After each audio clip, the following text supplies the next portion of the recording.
If you are a caregiver, or if you think that one day you'll need a caregiver, you want to watch this program.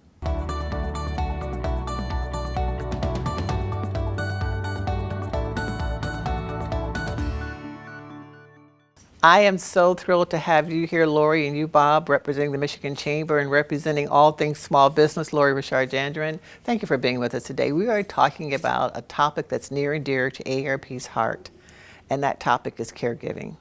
And people think of care, they don't even know what a caregiver is, quite frankly. You know, if you help someone once a week, aunt or uncle, if you take them to the grocery store, if you help pay their bills or a doctor's appointment, then you are a caregiver. Even if you're mowing their lawn once a week for them, you're helping someone take care of their activities of daily living.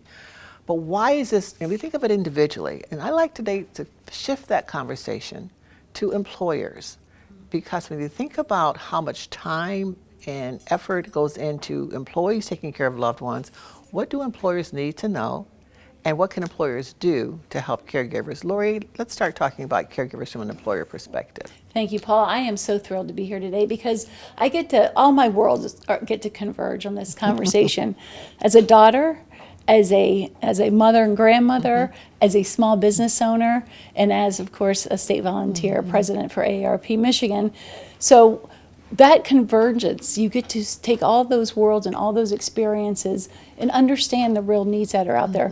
And I'm so thrilled to be talking about it and to be planning because, as I have said earlier, when I started with AARP Michigan in this role, the quote that they had in Cranes was, "The worst time to plan is in the middle of a crisis." And I think that applies to so many things in life.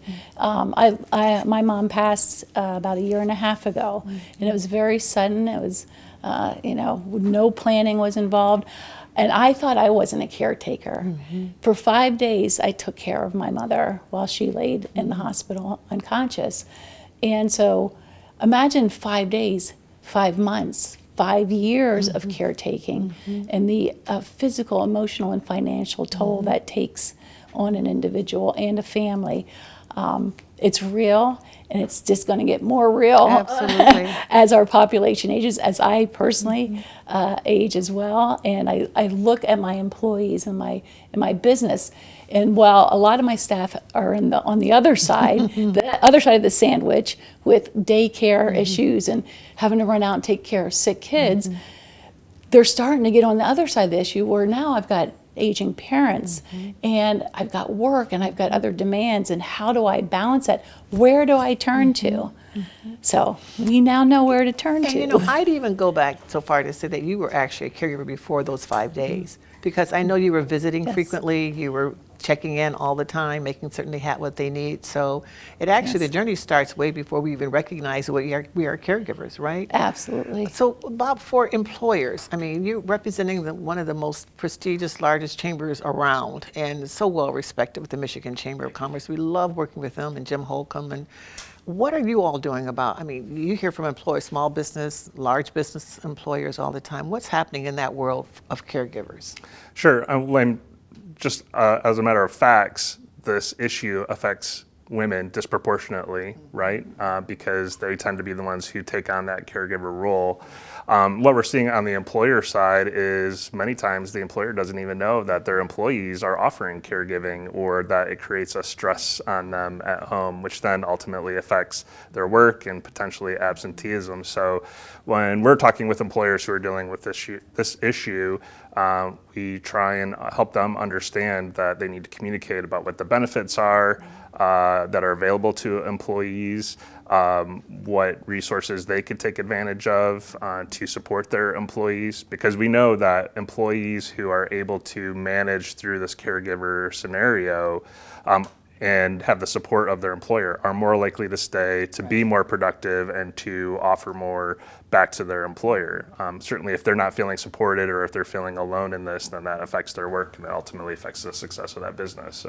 Absolutely, and it does go across every spectrum, whether you're young, because we have a lot of young people, as you know, that we're working with and talking to, that are taking care of grandparents, aunts, uncles, that sandwich generation, but all of it impacts, and this is not a financial issue only, but it impacts productivity in the workplace. You talked about with a small business that you're employees are taking time off. And I think there was a study done by the Kellogg Foundation a couple of years ago that talked somewhere around $7,200 is the amount lost with these people taking off to take someone to a doctor's appointment or to, to get their prescription drugs or to do something for. So that's real money when you multiply that times X number of employees in And the that's probably workplace. underreported. Yes, Okay. exactly right. Those are just the ones that we know about. You're, Right. you're absolutely correct.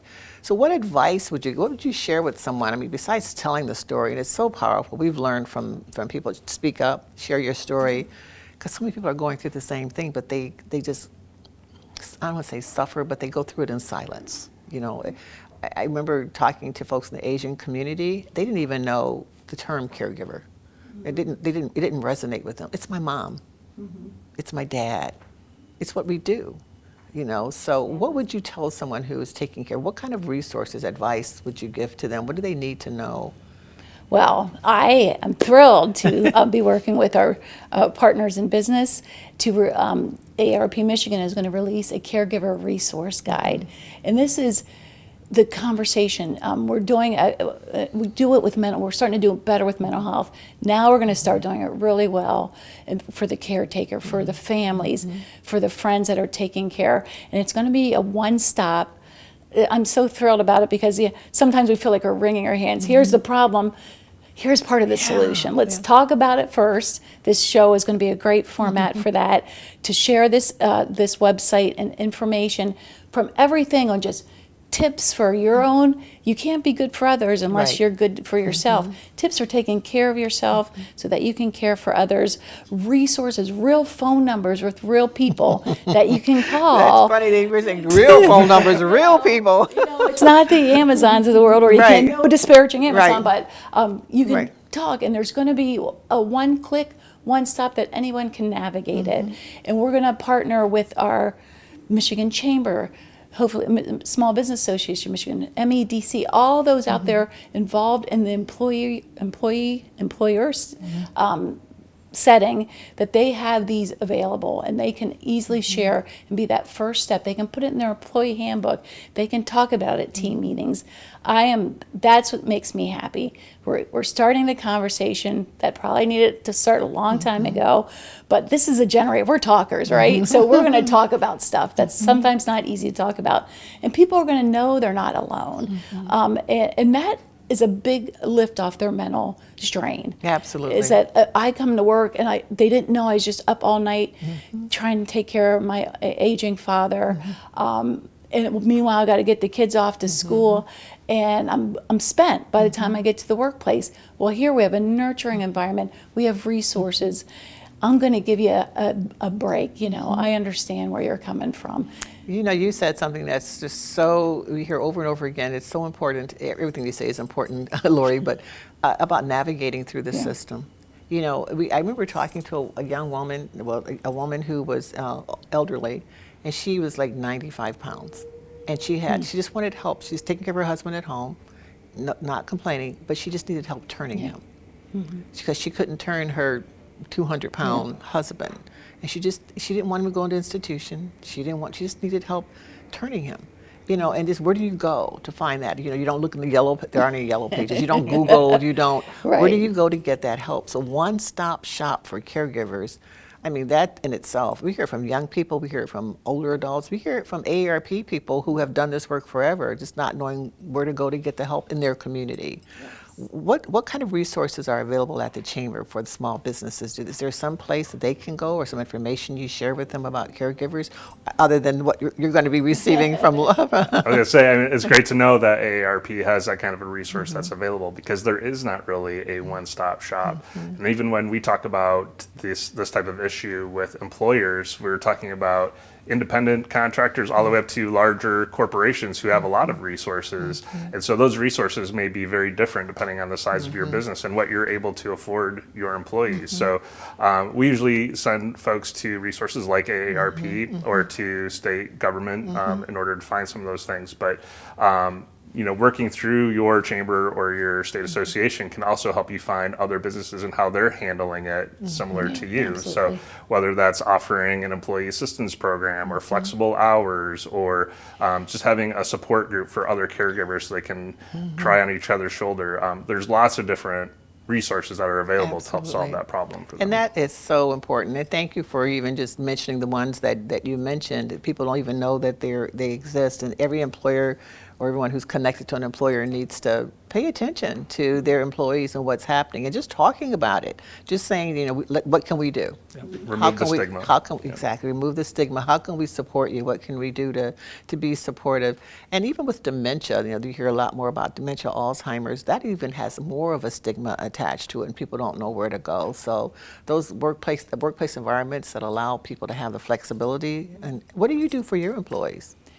I was flexible. I should have gonna work for mentioned this. you. I'm so flexible. Too tall, but we're a small enough team. I have just over a dozen employees, but I have a 24 open door policy. We take wellness breaks. We did flexible work schedules long before, but I have the luxury, unlike a manufacturer or somebody Right. where they need the people right in Right. the house. I tell my people, you can literally do your job on the moon. I mean, there might be a time delay or something, but if they need that downtime and the comfort of working from home and not having the social interactions, I find I go 3 generations deep in my office. They like to come together and they share those stories. So it's having that balance, but most of all being kind and caring, and then having a good resource for them to turn to should they need to. But we talk about it. We have a unusually transparent. Our conversations are pretty real, and there are tears sometimes involved, and there are hugs, and that's me. That's our culture, and creating a culture. I think it goes with inclusivity. What you're dealing with is unique to you, and you bring those diverse experience, and we're going to include you. Hey, we're not going to get mad because we think so-and-so's had taken too many days off to care for their aunt who may be fallen ill. Right. We're going to support them. How can we come together and lift you up? And there's research that shows when you have that kind of environment that people actually, the productivity increases because others understand why otherwise folks are masking why they're gone. Or saying, distracted exactly. or not focused on the work at hand. Yeah. Exactly. So that peer, I would say pressure, but the colleagues and the peers help to lift each other up. And one day it might be me, the next day it might be you. Because as Rosalind Carter said, you're going to need one or you're going to be one at some point in time in your life. One of the things I love about AARP is they actually give you 2 weeks for just caregiving. You can take an hour, you can take 2 hours, take whatever time you need, and you can have extended time if you need it. But we need to have more of those kinds of activities, like you said, flex time in the workplace and some other things that we can do just to help support our caregivers. So that resource guide, and thank you for championing that for us. We appreciate you championing that for us. Hopefully that'll help so many people, and you'll see the website on the screen here. But just that one click. One of the other things that we're looking at is the amount of this 1.7 million caregivers, unpaid, because there are caregivers who work for agencies, who get paid. Then there are unpaid family caregivers, 1.7 million of them, and the out-of-pocket expense that they have to go through. So a little bit of a tax credit that we're also championing or trying to advocate for over in the state capitol to help caregivers. Just something, we do it for businesses. Let's do it for caregivers. It's amazing to me, and I don't have the exact numbers at the top of my head, but it's like $56 billion that unpaid family caregivers contribute in terms of what they give to this economy. And for every person that we send to an institution, we could keep 2 people at home for the same dollar. Stop and think amazing. about that. Yeah. And when you poll people, I'll ask you, as you get older, if you need some help, would you prefer to be at home or in an institution? At home all day long. I need my puppy dogs. 89%, that was the lowest, but 89 to 90% of people want to age in place and want to age at home. And just a little extra help from the state or from someone else, they can do that and save the state billions of dollars by doing that. And so to me, it's like a no-brainer, but you got to get the right audience and have people sit down and actually listen. But caregiving is one of those topics that transcends politics. Yes, absolutely. We've got stories from everybody, and it's a topic that's near and dear to all of our hearts. young people who are taking care, we talked about planning earlier, and people not having a plan, and you know all about financial planning and planning for retirement, and talk to us, what do they need? People aren't planning for long-term care. Yeah. They're not necessarily planning for that. What advice would you give to folks listening? Well, I just say it's never too early to start, and it's never too late to do it. Again, in the middle of a crisis or a family situation is the worst time because you're so emotionally distracted. So I found that, just start it. And even though it may not be something that you're happy on, it's not like planning for a vacation, but it's planning for the best part of your life and looking out and seeing what kind of life it is I want. And I have a daughter in her 20s, and I'd rather not put money into a retirement or that. I said, just a little bit now, just grows and grows. And she started doing it, and she realized, wow, that's great. And this generation that the Gen X and younger, is it going to be Social Security going to be here? Hey, I always plan for the worst, and the worst usually doesn't happen. Right. But if it does, you've got that, you have got some that cushion. security, and it does something to your mental health too and your well-being. I've got a plan, and we can't plan everything, there are higher beings than us that have a plan for us. That laughs at our plans. Yeah, laughs at it. But, set aside a little, think about it, start learning about it before you need to. And that's why I love ARP Michigan. It's just not for older adults. We're bringing in the younger, that young talent. Right. TLC, that TLC group. I loved hanging out with them recently, and they're learning and they're telling their peers, "Hey, did you know about this, and this? And let's start and plan together." And it becomes part of living then. Absolutely. So plan early. A little bit now means so much down the road, and ask questions. And there's no better resource. And this is not a shameless plug, but ARP Michigan has so many resources for anything, even for brain health. Play some games on their website. Learn about, what does Social Security when I have to go on Medicare? What does that look like? Right. And what is Social Security, and is it going to be there for me? And if it's only funded at 80% by the time I retire in 2034, then what does that mean for my financial stability and the quality of life? I'm going to ask you a trick question, okay? I'm going to put you on the spot. What do you think is the fastest growing age in the country, the age group?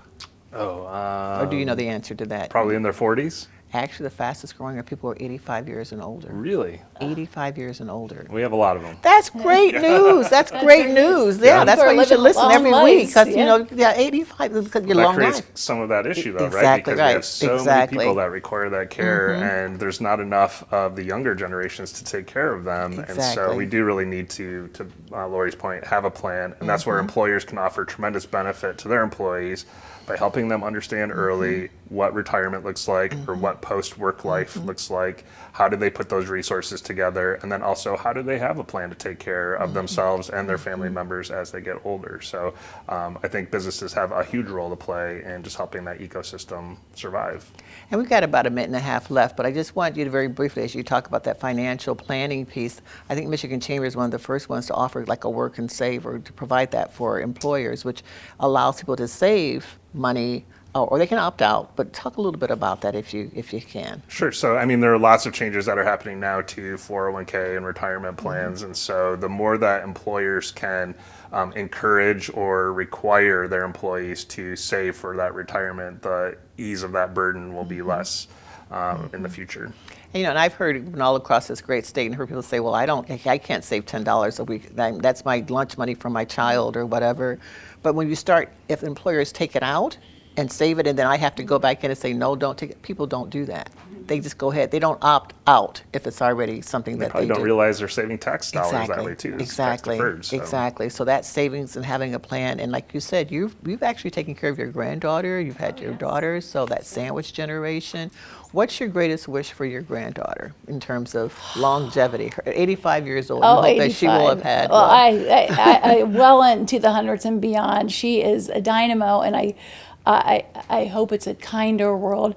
I hope the lessons we're teaching her now about planning and about like saving even in her little piggy bank, and then having her take it to the bank at 5 years old. Nice. Is teaching her those skills. They used to not teach how to write a check in school. Now how to, and people don't write checks anymore, but at least a little bit about finances. Right. So she's gonna rule the world one day. But so just that she has the wisdom to know she's going to live a long, healthy life and to have the means to enjoy it. I love that, and hopefully when she's 85, she's still calling me Auntie Paula. Yeah. Thank you so much for being here. I appreciate both of you and what you do each and every day. Thank you. Thanks, Paula. Thank you.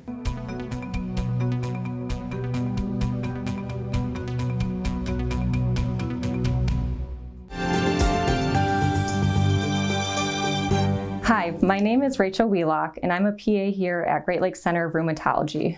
I'm here today to talk to you about osteoporosis and osteopenia. Osteopenia is the precursor to osteoporosis, and osteoporosis is a disease of the bones where we start to lose our bone density and our bones can become brittle. This is important to screen for as it can lead to fragility fractures, which are debilitating and can be very life-altering, increasing medical costs and affecting your daily activities. Men and women should be screened for osteoporosis. We typically start in women after going through menopause, or in people who have had a hysterectomy and are unsure if they went through menopause around the age of 65. In men, we start screening after the age of 70. We also can screen women prior to menopause if there are multiple risk factors that could affect bone health. This is important to screen for as we do have treatment options that can prevent fragility fractures.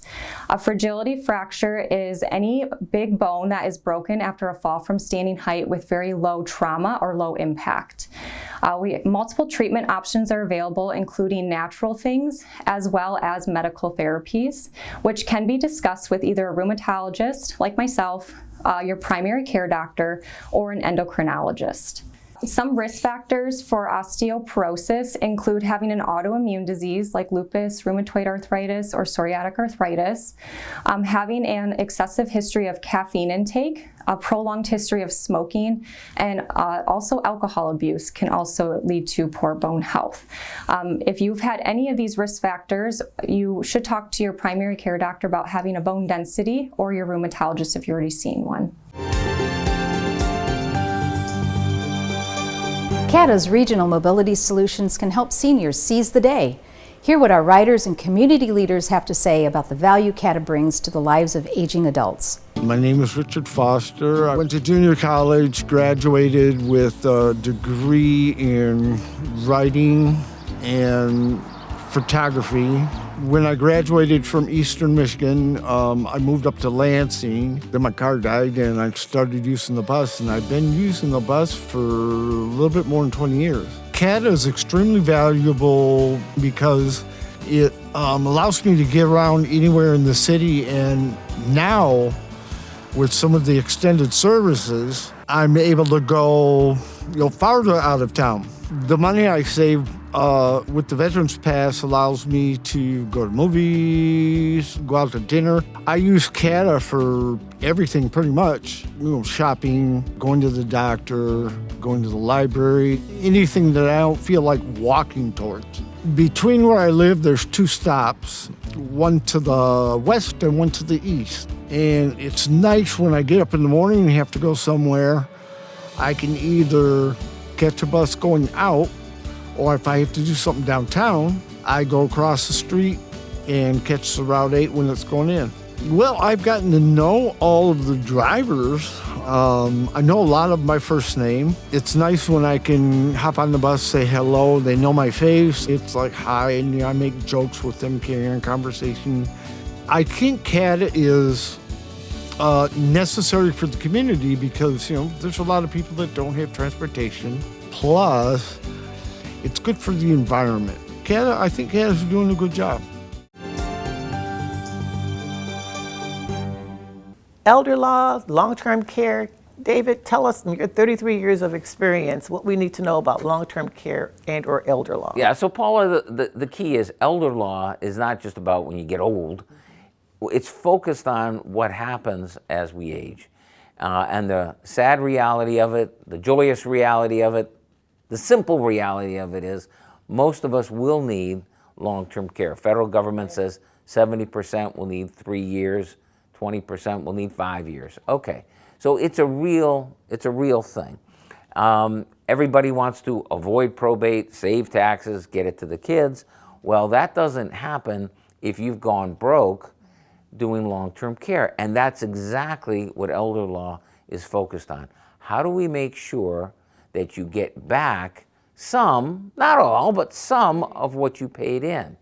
And elder law is designed to structure your legal life in such a way that you don't go broke in real life, okay? So at what age should you start thinking about long-term care and or elder law? I would say when you're a teenager, but that's my opinion. For most people, I would agree with you. For most people, 60 is seems to be the right age. We have people in their 50s. And So I have a little time. yeah, you have a little, that's right. Well, but you know, I've got folks in their 80s who they're like, oh, I don't want to rush this. I'm like, what? You're not rushing anything, you know. So the number one thing people need to do is contact an elder law attorney and ask the right questions. Thank you, David, for being with us. We appreciate all that you're doing. And again, visit the website if they want more information, correct? Right. Thank you, Paula. Thank you. We talk a lot about direct care workers and making certain that people get into the workforce, but there's an economic impact that's attached to direct care workers for businesses, for individuals, for families. Dr. Lutz, thank you so much for being with us today to talk about that. Thanks for this opportunity. And thank you for raising that point, because it's not just about this shortage of direct care workers affecting the people receiving services or the families that love them. This issue has a huge impact on all of us, every one of us, individually and collectively. It affects our economy. It affects our many businesses. We have direct care worker or agencies trying to help people, home health care agencies, for example, that are shutting down, that are shuttering their doors and turning people away because they don't have enough direct care workers.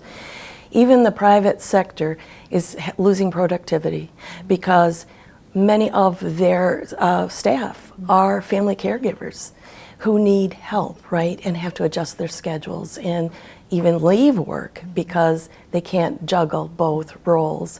So it's really important to all of us, and we have to pull together. We have to work with the legislators. It's important to have some policy reforms that will really support making sure that direct care workers have economic security and respect. And that's so critical. People need to get involved. Either you are a caregiver, you're going to be a caregiver, you're going to need a caregiver. Absolutely. And it impacts the economy, everything. So how do people get involved? People can get involved in many different ways. First of all, learn about direct care workers, who they are, what they do, why there's a shortage. You can contact MSU Impart Alliance, go to our website. We have a lot of information there. You can learn about the statewide activities that are happening. There's so much happening.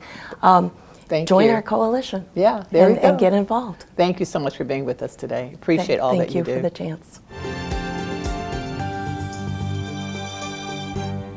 I just love this program, and I love you for watching AARP Real Possibilities. See you next week.